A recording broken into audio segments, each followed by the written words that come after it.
Evening. Thanks for joining. Tonight we're going to stay public assistance oriented for the most part.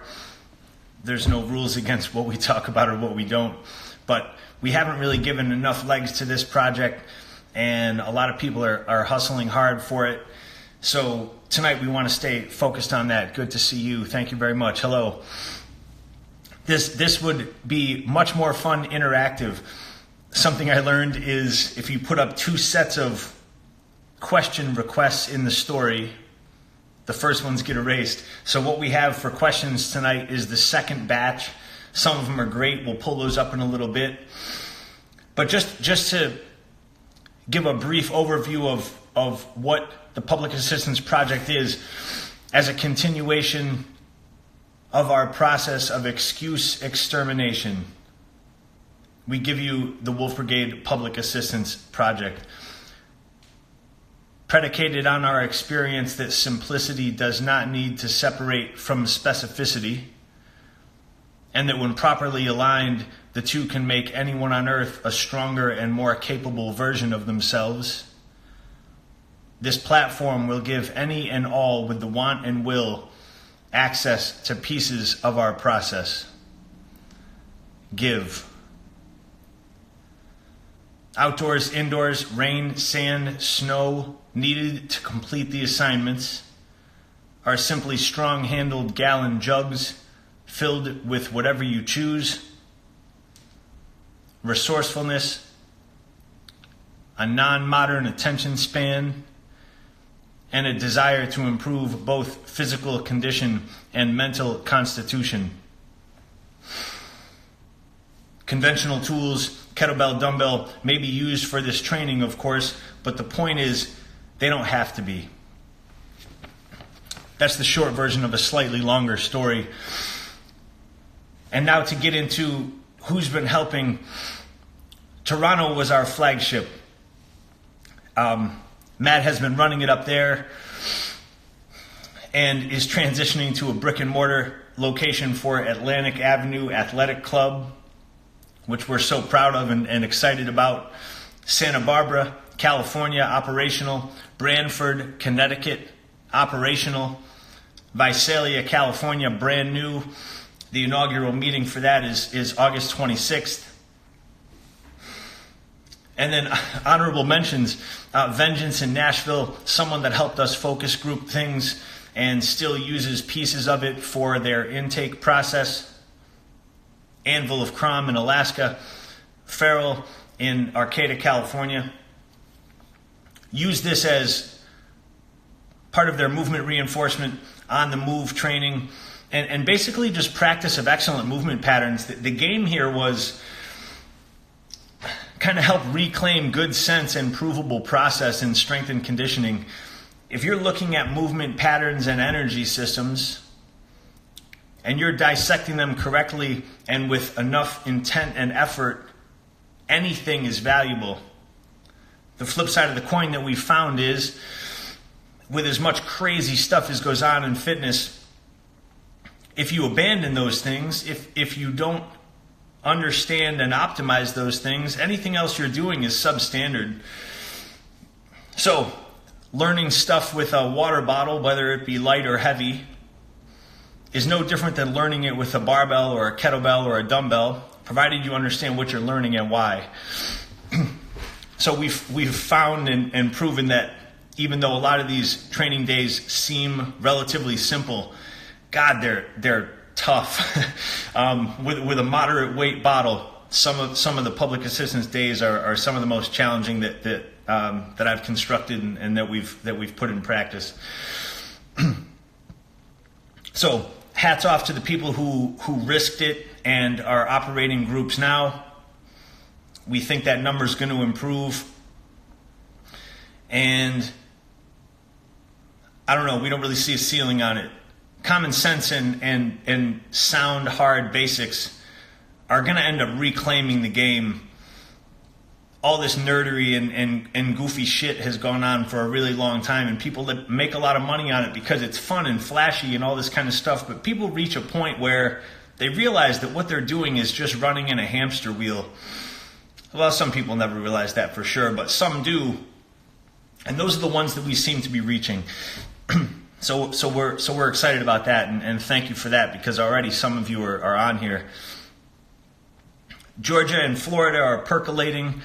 Portland, Oregon is percolating. I think that they will bubble over soon, and we'll end up with public assistance there as well. So that's where we started. I'm going to scroll back for a second and see who was saying what. We don't know. Just hello everybody. The fact, yeah.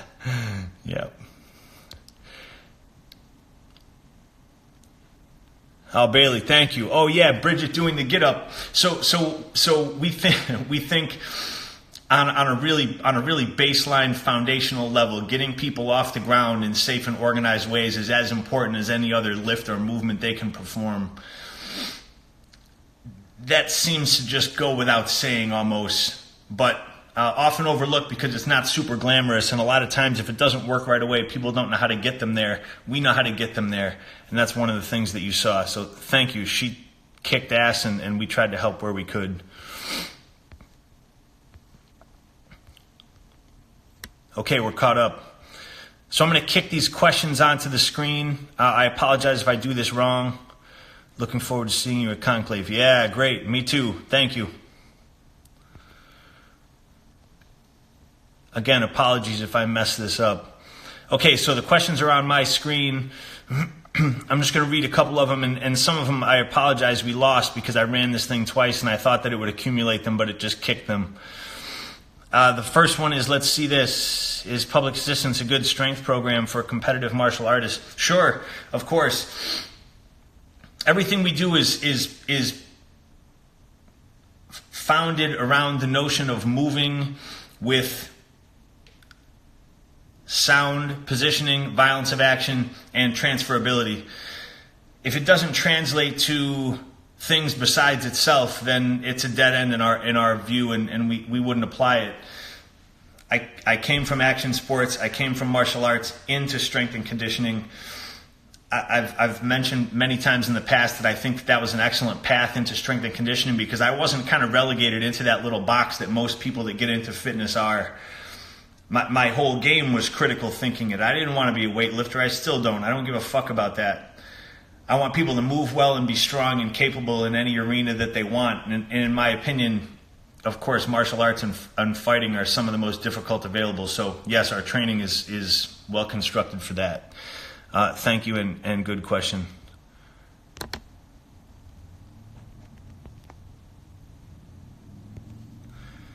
That one's out. Hi, Miley. Thank you. Good question. Can anyone start up a public assistance, or is there a review/authorization process? No, not anyone can do that. There has to be investment in participating in our process in a quality and consistent way. And once that's proven, then the interest in instructing facets of it usually comes into people's minds. That's when this would start to make sense. Until you understand what you're doing, there's no purpose in teaching what you're doing. I think that's another giant problem with fitness is everyone wants to be a fitness instructor or a personal trainer or whatever. And holy cow, we end up training a lot of those people and they don't know shit. So part of the game here with public assistance is as a gateway drug, not only for participants, but for instructors. If we teach foundational movement patterns, how do we get to certain energy systems with holds and bracing and pacing, then when we start deepening the water, people already understand it.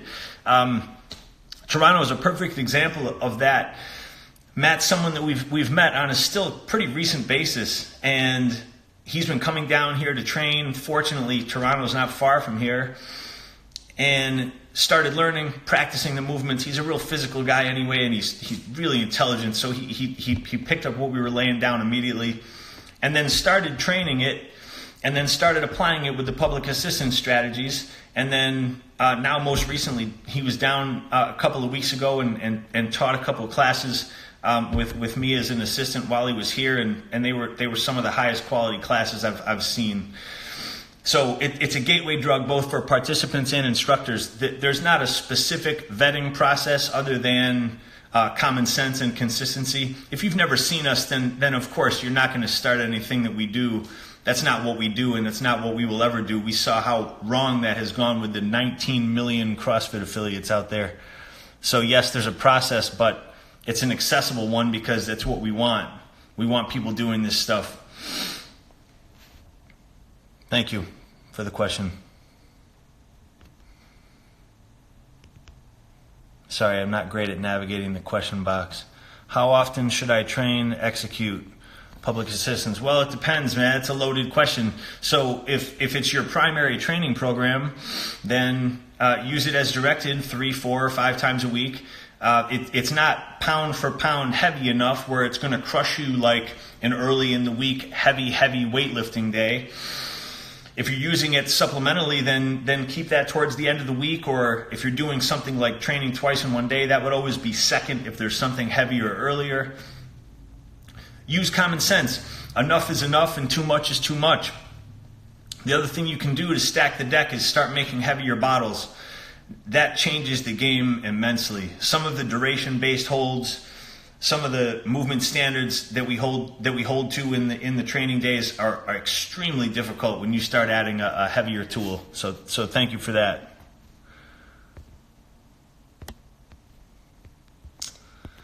Back to the ones that we got. Do we realize how much of a tremendous opportunity you're offering to people? Well, I mean thank you for that excellent question. I guess yes, because we've seen it in action. We know exactly what this does for people. We know what it has done for people over the last 10 years, and I know what this type of engagement with a sound-minded counterculture has done for people over the last 25 years. This is a similar drum that I've been beating for a really long time prior to ever getting into fitness. We've always run small community-based things, and I don't think we'll ever stop doing that. This is just an extension of a way to get people who are interested in those types of communities together to do different things. This will appeal to those that like to gather for pleasure or purpose, and you know, the sneaky undercurrents that they'll end up improving themselves and those around them. So again, thank you. We do see it as extremely valuable. We think it's just getting started. I mean, there's no end in sight to this. We're still at the very beginning. The reason it's taken us so long to stay at the beginning is because we're not painting by numbers, and we're also not playing by rules. We've been marginalized and attacked by the largest components of functional fitness. People that you wouldn't believe have said documented things about us to other people, and it's not going to stop us. All it does is motivate us because it shows that we're rattling the right cages. So we do know that it's valuable. Thank you so much for mentioning it, and thank you for asking it in the form of a question that gave me an opportunity to mention it also.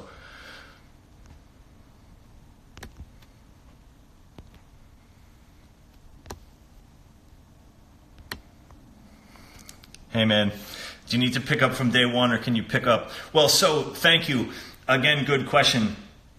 The public assistance days are sequential, but not as much so as our primary training. So the primary training, Sunday is off, or whatever day Sunday ends up being, and then it starts with a Monday, and the Monday is heavier, and then the strategy is different throughout the week. Public assistance is also structured like that, but not quite so much. So yes, you can pick up anywhere you'd like, but if this is your introduction to the project, then start at the beginning. It's right on our site. It's free. Don't be one of those soft minds that perceives free as less valuable. The reason it's free is because we want to make sure that people know that great can still be free, and it still exists. So if we immediately start charging for a bunch of stuff, we're going to make a little bit of money, but we're also not going to really start proving the process as much and as quickly as we would like to. And again, this is a gateway drug. This is going to be something that both gets people involved in actually learning how to move, applying what they're applying with intent and deliberateness and consistency, and you know, money is the low-hanging fruit. We're going to figure that shit out, and fuck it. If we don't, we don't. Thank you. Good question. Sorry to be grumpy about it.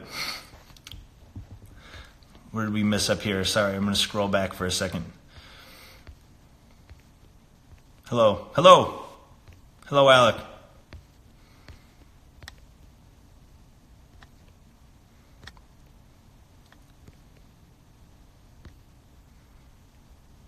Hi, hello. It being free. Thank you. Oh, great. Thank you. Yeah, it's free. Yeah. Oh, okay, good. Yeah, eating. Well, I mean, eating for this type of thing is no different than eating for anything else. If you're not eating a adult amount of protein and quality protein, peas are not your best protein source, and you're not getting at least enough fuel for the engine. Carbohydrates are fuel for recovery and also performance.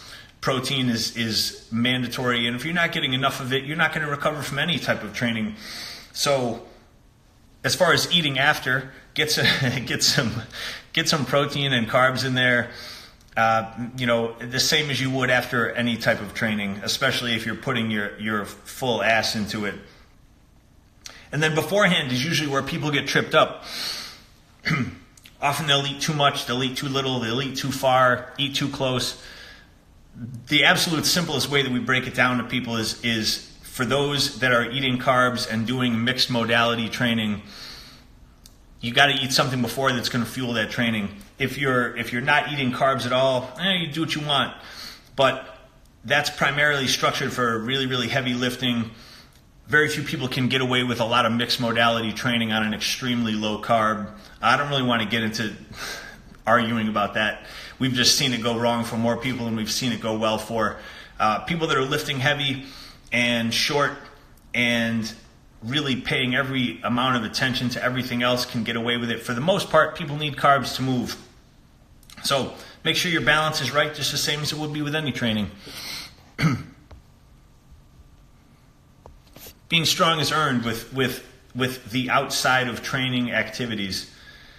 If the people that we've lost and, in my opinion, possibly underserviced had leveled the playing field by addressing the outside of training details as well as we address the inside of training details, we wouldn't have lost them, and they would have made a ton more progress. Thank you, Bailey. Thanks, man. So questions, if anyone's participating in the project now, anyone that's running one of these things, chime in. The last thing I ever want to do is sit here and listen to myself talk for an hour. That's for sure.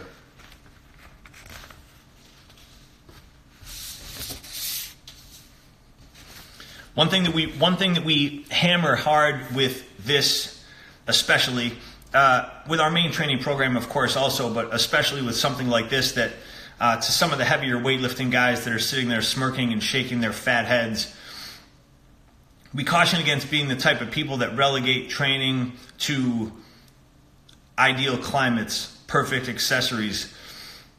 If we're driven by what we need and not simply what we fancy, constant comfort can be much more of a liability than a benefit. So something like a heavy water bottle in the park is going to do a lot different to you than something else that may be considerably pound for pound heavier that is in a docile, controlled environment. The stimulus has to change in order for the response to change. If you're doing the same thing all the time, then you're just doing the same thing all the time. One of the primary examples of that is when we start adding really heavy organized kettlebell stuff and heavy organized mace stuff to conventional barbell type programs for people. and then we watch their performance and their numbers skyrocket.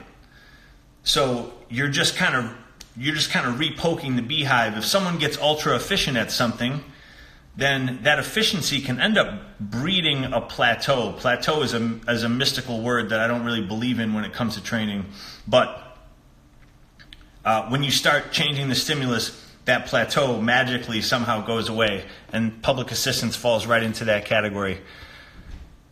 Todd, thank you. Yeah, the training days are really not easy in the least. I mean, if your goal is to make that training day something awful, it certainly absolutely will. And when we've practiced that, yeah, you will only be given a fraction of what you have the power to take. That is the truth. Easily oh man, thank you so much, man. Thank you. Tips on the hollow hold. Yeah, man, it's going to be difficult forever. The way that we get people into it when they start to struggle is starting them seated. So instead of starting flat, like when the CrossFitters finish their workouts and they lay down like this and they wiggle around and stare at the ceiling, we won't start them here. We'll start a person here and then have them lift a little tiny bit with their legs and then just move a little tiny bit back, just past the tipping point. So it's low back, not sit bone, and it's tension, not balance. So it shouldn't feel like a yoga sit. You should tip back, past, and then right onto your low back, and then brace your legs together, point your toes really, really hard, and then try and round everything up to meet. Depending on your level of it, depending on how long you're trying to hold or how much you're trying to rock, depends on what you hold or where your hands are. But realistically, we're just trying to make sure that we have midline stability. We're just trying to make sure we can control both flexion and extension once we're loaded with weight. And sit-ups are not for the sake of themselves. They're to make us really, really strong so we can do other stuff. If you can do 6,000 of a sit-up, it is not a useful sit-up. Just like with everything else in good training, less should really try and be more. So good question on the hollow hold.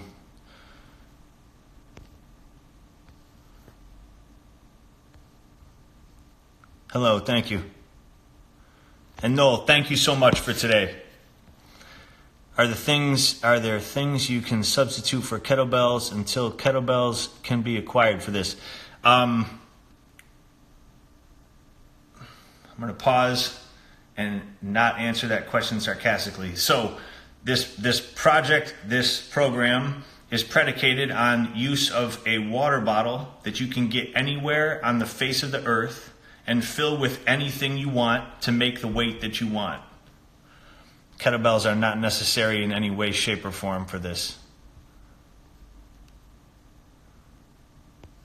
Also curious on account of long distance travel. Yeah, so truly the whole game with this thing was constructing something that people can do anywhere that they can land their feet.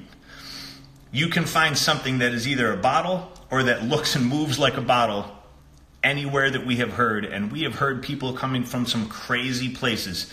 We get so much amazing communication from the strangest corners of the earth right now. And part of it is based on this, because people never had access to something really sensible and provable that didn't require more than what they had.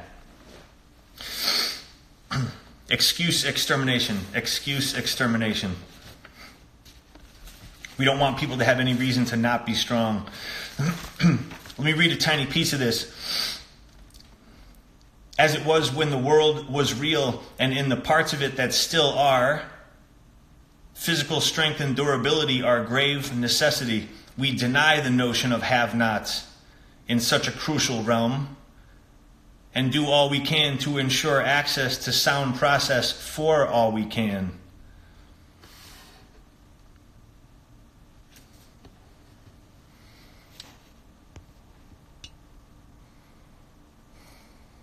Thank you, Jim. We've really enjoyed getting to know you, man. We're just looking forward to more. Thank you. Yeah, thank you. Focus predominantly on powerlifting. Could you speak more to utilizing your methods to increase or optimize our craft? Yeah, powerlifting. So Tiny bit of a jump off the topic, but that's a good one. As I mentioned, when we get super efficient at anything, that efficiency can actually end up being its own liability. You have to change the stimulus in order to improve and increase the response. So when it comes to powerlifting, we're using the same movement patterns, we're using similar energy systems, but when you start accessorizing them with different tools, different hold strategies, it changes everything. Our primary example for this is our friend Jerem, who's coming here next week from Alaska. Truly incredible weightlifter. We put really, really heavy kettlebell swings on him. We put a bunch of really smart mace training on him. Smart mace training, not this fucking nerd fest that we see everywhere these days. And not this goofy 35 pound for a 200 pound male kettlebell stuff. Heavy, organized, detailed, provable kettlebell stuff. And he went out and crushed a world record lift a couple of months ago, taking nothing away from his singular effort, but he understood the concept of you got to shake the beehive to get the new bees out. So when you start changing little tiny things, but staying within that same framework, things are going to move. We see it all the time. If someone ends up stuck in one of the primary lifts, we start adding things strategically to complement what they're doing, and all of a sudden, miraculously things go up again. So thank you. Good question, and of course, there's more to expand on that. We can do so when we're not here doing this. No, and look, man, it wasn't a foolish question. It was just what questions like that give me is insight that we are not communicating something properly. So now we know you can do this thing with a kettlebell, and we have, and I have. It's terrible, and it's really great with a water bottle for a lot of reasons. You'll enjoy both, and there's value to practicing both. Thoughts on energy drinks? Yeah, jeez, man. I don't know. I have a lot of thoughts on them. It's not good for you ever. I drink them when I need to. I drink them when I sometimes don't just want to drink water anymore, and I should probably stop, as we all should. But there are far worse things in the world than energy drinks, that's for sure. So that's not really a hair that we choose to split. If there are questions on movement standards, where can participants? Oh yeah, thank you. Great, yes, great question. Thank you. So our YouTube channel has hundreds of videos at this point. A couple of years ago, because I wanted to see if I could, in the absolute disarray of a physical state that I was in, we filmed everything in our entire curriculum in 3 days. So that is all on our YouTube channel. All the movement patterns correspond to all the movement patterns used in the public assistance stuff. Separately, there are public assistance videos down to as simple as how to construct the implement. And then the primary movements that we use in the training days are in their own little tiny videos. So within our YouTube channel, you can find anything that we have in any program or project that's on our site. And yes, still free, not sensibly so, but fuck it. That's what we do. Slightly off topic. Oh yeah, Alec, thank you. Good. So that's good. It's sneaky, man. It's like I tried to help people stack the deck for us. Gus, hello, thank you. Hangman ropes finally coming. They're shipping this week. They had a hiccup with the labels. We finally found a good company to do them that's not going to fucking steal our idea or marginalize us because we like saying certain things in certain ways. So we decided to make the hangman rope ourselves. It took a long time. It took almost as long as it took me to put the ball on the end of a stick to put 2 loops on the end of a fucking rope. But finally we'll have them next week. The pre-order hangman ropes will be up on the site Monday. Today's Thursday. Up on the site Monday. The pre-order ones will have shipping included in the price and will come with 3 bumper stickers that we only made 50 each of. And then the regular listing will go up again next week. And the hangman rope, we're gonna have a lot of fun with that. When we get down to versatility and doing more with less, the hangman rope is something that we've used exhaustively over the last 10 years when we first got the samples made with one of those other idiot fest companies we tried to work with. And I mean, we use it for drags and pulls, we use it for pull-ups, we use it for push-ups, we use it to tow each other, we use it for everything. And it's just such a great tool to throw in your trunk, and the adaptability of something like that with one heavy weight to drag around is great. So great question, thank you. Hangman ropes finally next week. Yeah. Thank you. And again, we're jumping off, but in great ways. Theft of the Age. Theft of the Age is a novel that I wrote in 2014 or 2015. What is it now? 19. Yeah. So the first version, which was hardback only, and there were only 100, came out in 2014, 2015. The paperback one, the wide release that you can get now from us is, was it like 2016 or 2017? It's fiction. And Theft of the Age Part 2 is solidly in the works. If all goes well and I don't lose my mind or die, I would imagine in the next 6 months that the second one will be done, and we appreciate it. Thank you. I can't wait. I want the second one and then ultimately the third one done. Incidentally, at some point I'm going to put a quiet word out because I need to see these people. I need to see Sarah and Simon, and I've got a couple ideas of who I would like to draw them, but if anyone has any suggestions on that, I'm open to it. As always, what's next? Thank you. What's after public assistance? Well, yeah, thank you. I mean, what's after it is what's after it. We're going to continue developing the public assistance thing. I think it's a really sound and strong feeder system. It's going to let people get their feet wet with both how we train and how we train people. And once that familiarity increases, I believe it's just going to expand everything that we're doing in general.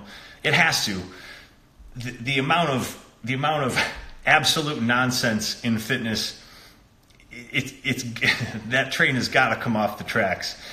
Even up until, jumping back to the martial arts question, what we see from professional MMA fighters and what we see from professional trainers at like the UFC Performance Institute and some of these high-level places, holy shit. They've got these thoroughbred athletes that in their defense will make progress doing anything, doing totally suboptimal, bad positioning, too light of weight, too much volume.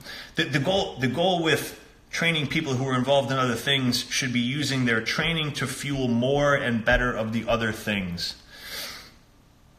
And I think people lose that in the shuffle. Strength and conditioning trainers get in love with themselves and how much volume they can put on people and how they can smash people into the ground with some stupid fucking row with no strategy. Some stupid fucking 40-minute Metcon with movements that make no sense together. That's just not how the game is played properly. So what's next is we're going to continue to prove it. We're going to continue to be quiet about it, and eventually it's just going to be undeniable. That's what's next. That's what's forever. Thank you, man. Thank you so much. So much nice stuff in here. Statements earlier, 35-pound. No, 35-pound kettlebell. 35-pound mace for a 200-pound. All set. All set. 35-pound kettlebell is what I said. And also, truly, that's not really a statement that I usually make. The weight is not really the point, but in saying that, we also know that when movement patterns are optimized, if there's no prior injury present or no other true factual deficiency present, the weights change dramatically. I mean, we had a heavy kettlebell swing on the docket today, and I mean, we had people of 120, 130 pounds swinging 97, 106 pounds for 7 and 5 excellent, hard, perfect reps. We had people at 150 pounds swinging 150, 176 pounds for perfect, organized reps.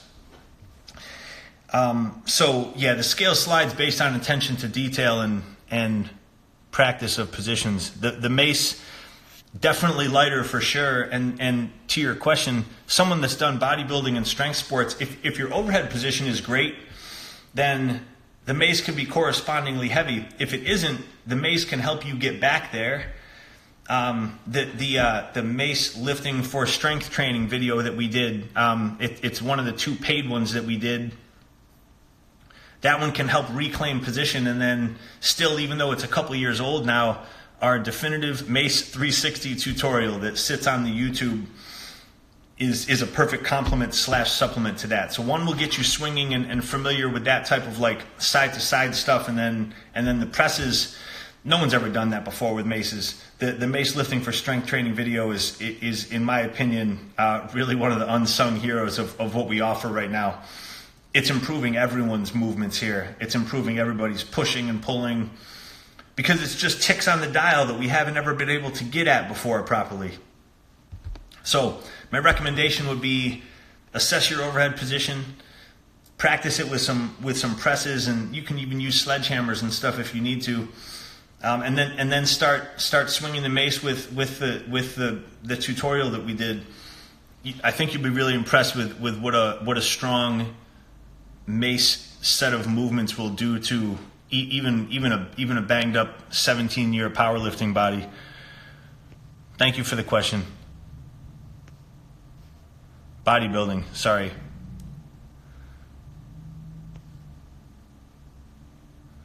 Yeah, no, 15-pound mace is probably a good start.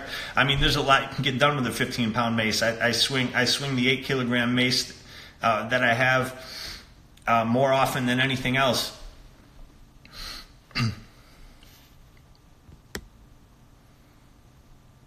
Thank you for the great questions.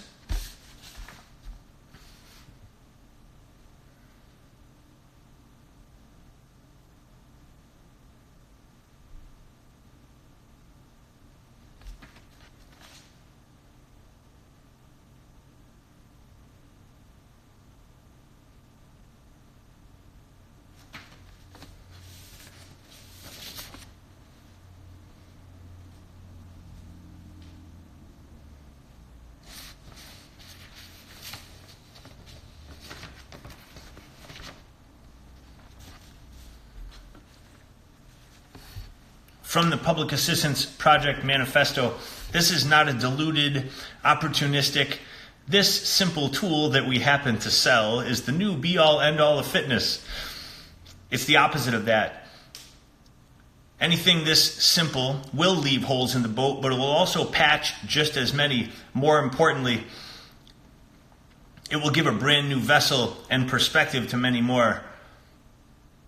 It was concepted and constructed for those that are isolated, traveling, new, poor, creative, or simply in search of something different but not gimmick, put forth by a group that would never even once, for 1 minute, present anything that they haven't used and proven on themselves and others. That's us. And we never would. Our primary program and the details that build and fill it are the best in the world. Lots of people say that. We can prove it anywhere, anytime, on anyone. This, by design, is less involved and less neurotic, but in no way unspecific. Without guidelines, accountability, and standards, you will never be any stronger than nature made you and that your current efforts have kept you. Let's wrap this up in a couple minutes. If anyone has any more questions, do you subscribe to some sort of standard of strength? Obviously, continuous growth is what should be sought, but I'd like to hear your thoughts. Some sort of standard of strength. Well, we use a lot of them. A lot of body weight percentages for kettlebell and mace lifting and such, and then, of course, hard numbers for some of the weightlifting stuff. We also use a lot of different ones. Things that we do extremely well are kettlebell swings and Turkish get-ups. Things that we do extremely well are deadlifting and squatting, both with kettlebells and barbells. So we have standards that are set for our people that most other people elsewhere are not going to really quite get until they've practiced something like what we do. If we say that someone has a 3/4 body weight Turkish get-up, most people shake their heads thinking that there's some type of gimmick involved. No, that's 3/4 of your body weight in a Turkish get-up. Many people in our training group have a half body weight Turkish get up. Even more have a quarter body weight Turkish get up. Almost all, to be honest. So we use a lot of standards for strength, and some of them are a little unusual, but most of them are very conventional. And we can go into more detail on that. It's also on our site. There's 9 years of consecutive, organized, detailed programming on our site. Everything that we've ever done is vettable. Date for Convergence 2020. Oh, good question to finish up. No. We'll know really soon though, because we've had a few people asking. So I think it'll probably be the weekend after what it was this time. So like something in late May. Really looking forward to it. We're going to do it a little bit differently, but also really similarly. We're going to do it a little differently, but also really similarly this year in some ways. Last year was something else. I knew it was going to go well. I had no idea it was going to go that well. We can drag progress out of anyone that walks in that door, and Convergence last year just nailed the coffin shut on that a little bit more. Black shirt required. No, I almost went maroon tonight, but then I was like, what am I doing? I have a contract. Public assistance soundtrack. Would I pick in tech? Well, you always end the conversation with unanswerable musical questions. I'm going to have to go integrity because the second favorite video I've ever filmed was in a ski mask in a graveyard to integrity recently to sell those maces. So I'm going with integrity, and no disrespect to departed Pete Steele. Thank you for the question. Thank you for participating tonight. Remember, this sits on for 24 hours now, so if you know of anyone that's interested in this, you know of anyone that this project would fit that may not know either the details or even just the fact that it existed in the first place, please pass this on to them. We had a couple people help us before pull this off the internet and onto our YouTube. This would be a great one to do that with again too, if Abi could help us with that as well. But anyway, again, thank you so much. Thanks for the great questions and the positive commentary. You're always welcome to send negative ones too, and they're helpful also. But this was exactly the interaction that I wanted to make here. Before we run off, again, I'm gonna shoot it. Toronto, Santa Barbara, California, Brantford, Connecticut, and brand new in Visalia, California. They're all linked in our story tonight so that there's a paper trail, and we'll see most of you again soon. Thank you so much.